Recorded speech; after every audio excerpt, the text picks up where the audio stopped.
Добрый день и спасибо, что зашли на мой канал, который рассказывает просто о сложном. Я надеюсь, вы уже поставили подписку под мой канал, а если вы только зашли, я надеюсь, что по просмотру этого канала вы обязательно поставите лайк. По многочисленным просьбам моих подписчиков я продолжаю серию таких интересных вещей, как рассказ о high-end музыке, которая очень плотно присутствует в моей жизни. И сегодня будет выпуск интересный, который расскажет вам, а может вы уже сами это знаете, почему в эпоху стримингового сервиса, почему, когда люди слушают музыку абы-кабы, как бы сказать, берут телефон, ложат его в карман, ставят любые наушники и рассказывают потом, что они послушали музыку. Почему в это время все равно истинных любителей музыки тянет к чему-то прошлому? А может, это и настоящее тоже? Сегодня мы поговорим о том, как делают вот эти вот интересные носители музыки, которые называются в простонародье винил. Почему люди не могут просто слушать музыку или с плеера, это в лучшем случае, как я, или с телефона, где звук искажается, и их тянет и тянет вот к таким вот магически интересным пластинкам или шайбам, не обязательно черным. Вы видите у меня разные пластинки на моем столе. Вот любимая пластинка моей супруги Мерлин Фармер. Видите, там пластинка с изображением прямо самой певицы. Она прозрачная, она прекрасная. Вот. Вы видите другие пластинки, которые здесь на столе, которые тоже мне очень дороги. У меня хорошая коллекция винила, несмотря на то, что у меня точно такая же большая коллекция цифровой музыки. Так что такое винил? И как его делают? Если вам это интересно, и вы действительно ценитель музыки, заваривайте, как я, кофеек или чай, делайте что-нибудь вкусненькое, и мы продолжим увлекательное путешествие в мир знаний с каналом «Просто о сложном». Итак, начнем с того, как делают диски, а точнее весь этот выпуск будет посвящен, как делают эти магические носители музыки. И все начинается не на заводе, все начинается в стерильной студии, где, представьте себе, стоит такой проигрыватель, похожий на огромный такой проигрыватель, гигантский проигрыватель, но весом в полтонны. В полтонны. Это лаковый токарный резец. Так как музыка попадает потом на пластинки? Вместо иглы здесь стоит сапфировый или алмазный резец.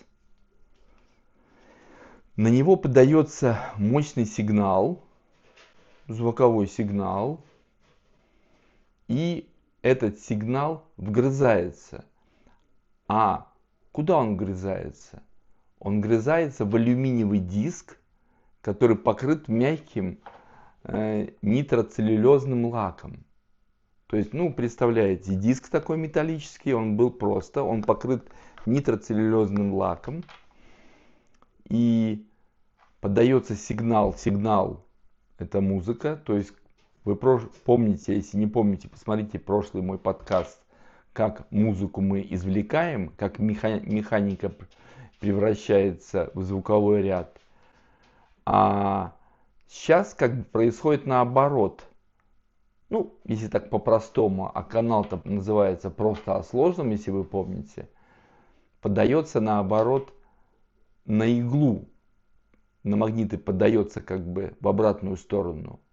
Звук, музыка усиленная, и этот игла начинает вибрировать.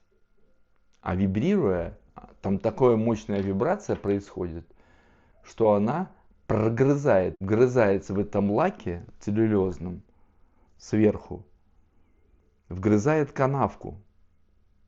Как вы помните, одна канавка меньше человеческого волоса. Это насколько точно надо делать. Вгрызается она не в алюминий, хотя сейчас уже существуют станки, которые могут даже врезаться в металл, и там ходят споры, где звук будет лучше, а где хуже при записи. Но мы говорим об истоках. Вгрызается в эту целлюлозу, в конечном итоге получается такая пластинка, ну, которая теоретически можно даже послушать. Но когда она врезается, к вашему сведению, игла тоже нагревается очень сильно. И тут же при вгрызании диск охлаждается. То есть нагревается до большой температуры. Потом это застывает, моментально застывает, а не потом, простите. Если вы начнете слушать этот первоначальный диск, вы его просто попортите. Но в принципе можно получить из него звуковые колебания и можно послушать. Но этого, конечно же, никто не делает. И, как вы понимаете, с этого алюминиевого диска, на который нанесен просто этот нитроцеллюлезный лак, напечатать уже наши любимые диски Металлики или Depeche Mode или Rolling Stones невозможно. Что же происходит далее? А далее происходит следующее. Этот диск готовый несется в другой отдел. Его покрывают слоем серебра, да-да, того самого серебра. И потом опускают в ванну, где под действием тока на него прилепляется, примагничивается тонкий слой никеля.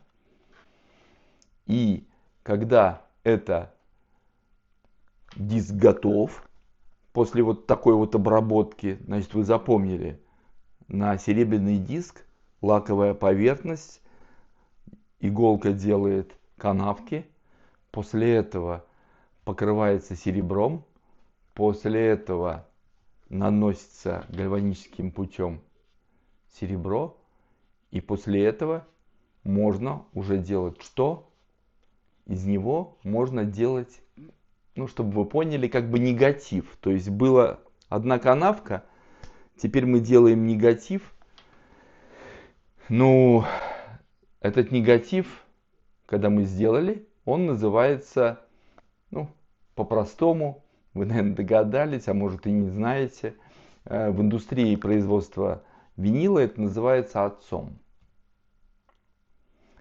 Когда есть отец, его надо подружить с мамой, будем так говорить.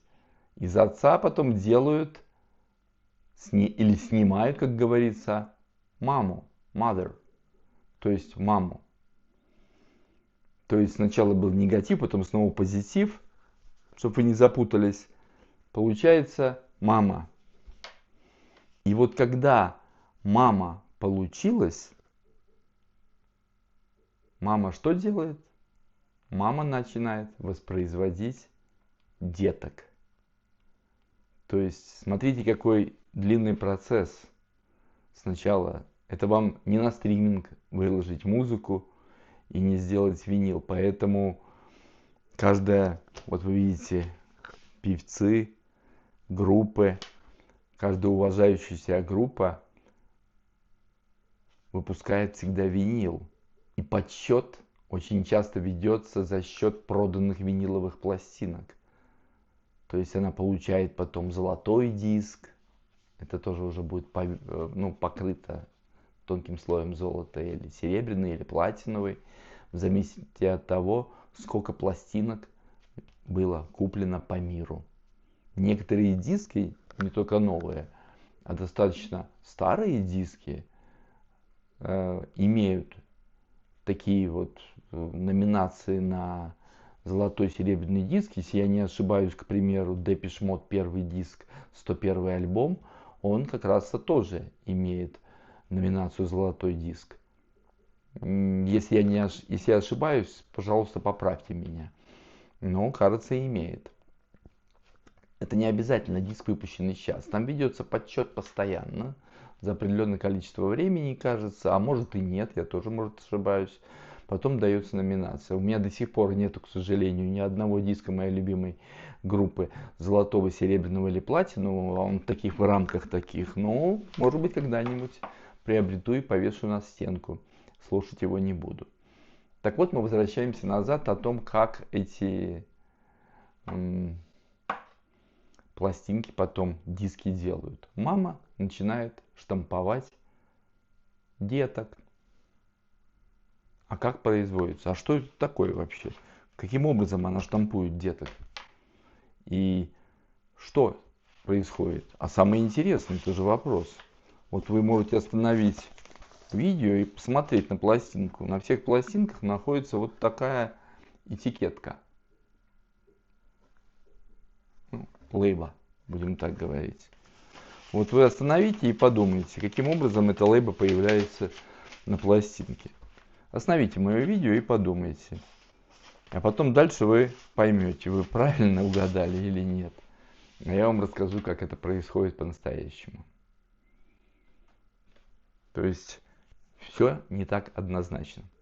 Итак, подумали, как появляется вот эта вот этикетка? Ну, я думаю, что все, которые не очень увлекаются музыкой, думают так. Сидит тетя Клава, или какая-нибудь другая тетя, или дядя, и наклеивают, как чуть ли не как марки на конверты.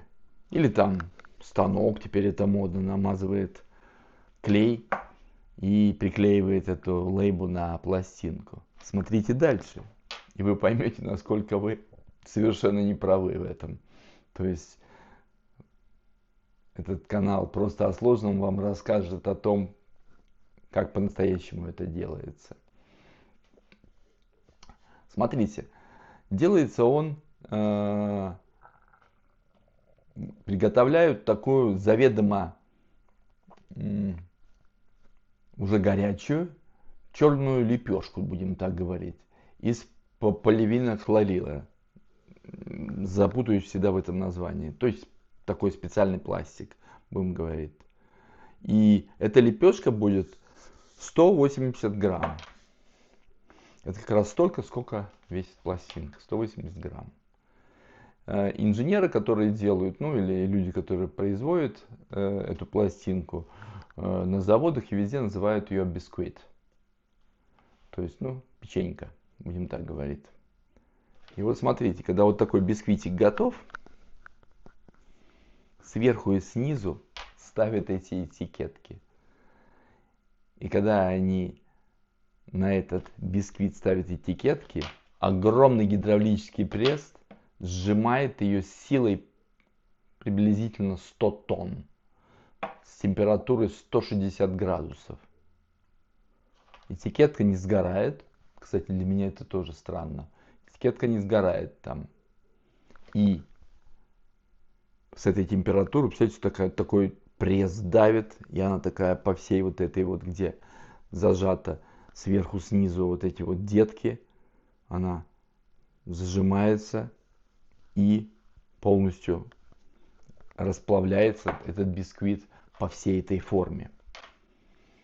Когда она расплавилась по этой форме, если мы тут же ее наверх уберем, есть гигантский шанс, а точнее это и случится, многие канавки исказятся. Вы же помните, они тоньше, чем человеческий волос. Поэтому при сжатии этого бисквита, при получении самого диска, получается что? Он очень горячий. В это же самое время подается очень большое охлаждение, чтобы он тут же, когда сжали, схватился. И когда он схватился, при поднятии пресса мы получаем готовый, как мы выражаемся, винил. Поэтому, кстати, он называется поливинилхлорид. Его называют сокращенно по наименованию той химической составляющей, химического элемента, из которого изготавливается своя пластинка. Теперь я вам, наверное, ответил, а может вы и не догадались. Вот, к примеру, пластинка, возьмем Апокалиптику. Она у нас сделана голубая. Но если вы посмотрите внимательно, у нее есть такие разводы. Теперь следующую пластинку я вам покажу. Эта пластинка была Апокалиптики. Хорошая, интересная группа, которая с помощью только одних виолончелей исполняет группу, вот в развернутом состоянии, вот так выглядят они, который исполняет песни Металлики. Кстати, с одобрения Металлики. Был недавно на их концерте, обалденный. Теперь смотрим версию Депеш Мод, тоже красная, но она ровная. И тут ничего особого, кроме того, что эта версия также лимитированная. И лимитированная она тем, что, мало этих пластинок будут выпускаться. Она немножко будет, естественно, дороже. Теперь посмотрим пластинку Металлики. А у Металлики совсем другая история в этой пластинке. Посмотрите. Если вы приглядитесь, вы видите такие черные разводы на этой пластинке. Ну так вот, мало того, что она лимитирована, она еще и эксклюзивна. Потому что вот такие разводы и такие волокна будут только у одной пластинки.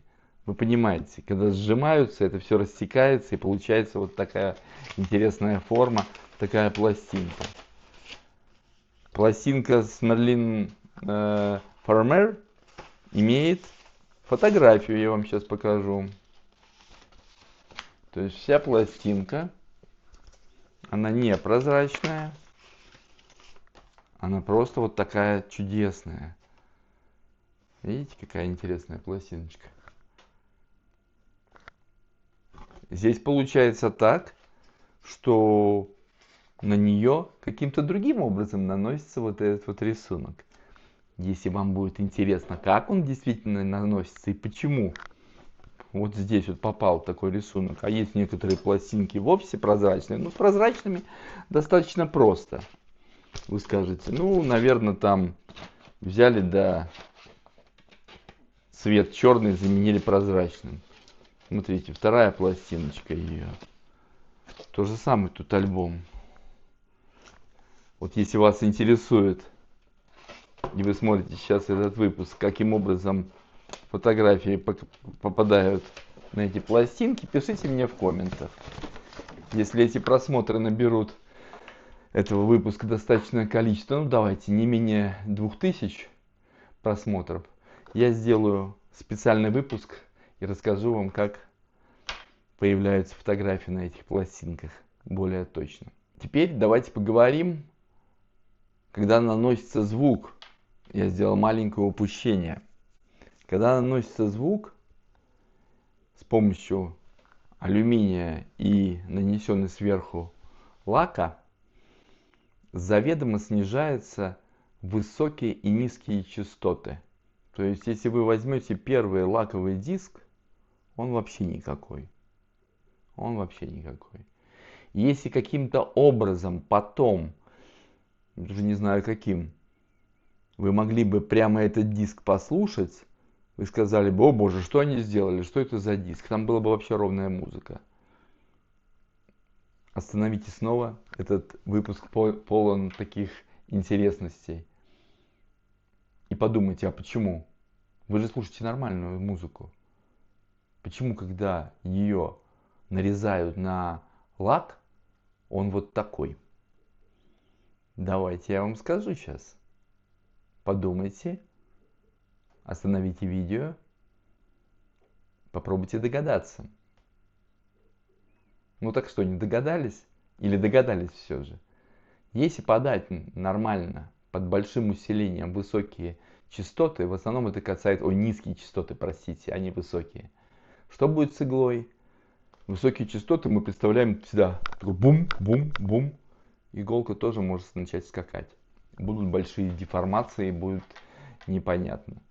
Поэтому уже потом, прослушивая через фонокорректор, вот он и называется фонокорректор, который тоже у меня есть, или в любой проигрыватель он или встроен, или как у меня внешний фонокорректор ламповый у меня, он как раз-то выравнивает фон, он выравнивает как раз, он выравнивает и повышает эти высокие частоты, низкие частоты, делает то, что мы слышим.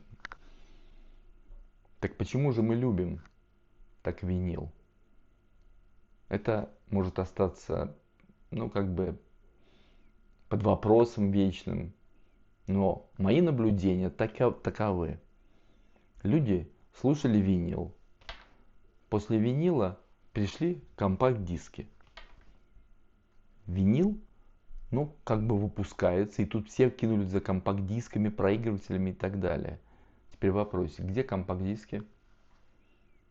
Вообще их кто-то покупает? Наверное, покупает, но очень мало.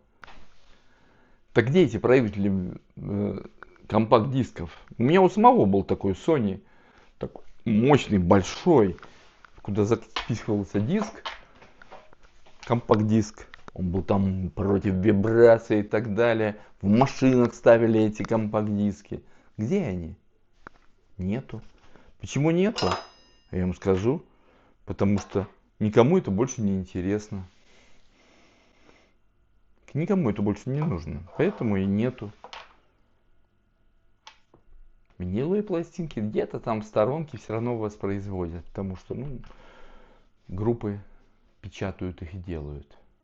Теперь пришла эра цифровой музыки. Виниловые пластинки так и производят где-то. Я вам скажу больше. За последних несколько лет производство виниловых пластинок резко пошло наверх. И потребление, то есть покупательная способность, и люди покупают и покупают виниловые пластинки. Я недавно, покупая в одном из магазинов винила что-то из пластинок или что-то еще я покупал там, потому что там не только пластинки, я видел много-много очень молодых людей, которые покупали именно винил. Так что за магия? Если вы имеете ответ на это, тоже напишите мне в комментарии, пожалуйста. По мне, магия, как я говорил, заключается в том, что покупая пластинку, а не скачивая бездушно откуда-то эту музыку, даже если вы ее купили, это как бы целый ритуал. Вы купили красивый диск, пластинку. Мы вот когда с супругой заказываем или покупаем, мы приносим его домой. Если это цифровая музыка, вы включили и побежали. А если это винил, это целая подготовка. Это включается фонокорректор, включается и открывается проигрыватель винила. В прошлом выпуске вы видели, какой он у меня. Под это регулируется усилитель. Наливается чашечка кофе или чая, кто как любит. Может, какую-то печенку берете. Садитесь и слушаете. Для меня винил это как бы спокойствие. Для меня винил, прослушивание музыки, это значит осознанно вы хотите слушать целиком вот эту пластинку. Для меня винил это история. Это А это аналоговый звук, это то, где люди соприкасались руками. Для меня винил все равно остается, как бы кто ни шутил, ламповой и достаточно очень интересной музыкой. С легким потрескиванием, с вот этим ставишь иголку на пластинку с помощью микролифта и потом снимаешь. Пластинку бережно ложишь в конверт, любуйся и ставишь на полку. Подискутируйте по этому вопросу. Действительно, почему винил так притягателен? Я надеюсь, что вам полностью стало ясно, как делают виниловые пластинки. А на этом мы заканчиваем. Спасибо, что зашли на этот канал. Спасибо, что вы на него уже подписались. Поставьте лайк. Задавайте вопросы по этому видео. Я моментально отвечаю. И мы будем дискутировать и думать, а почему винил остается такой интересной способом прослушивания музыки. С вами был Вадим, канал Просто о сложном. Не забывайте, заходите к нам. Спасибо и до следующих встреч.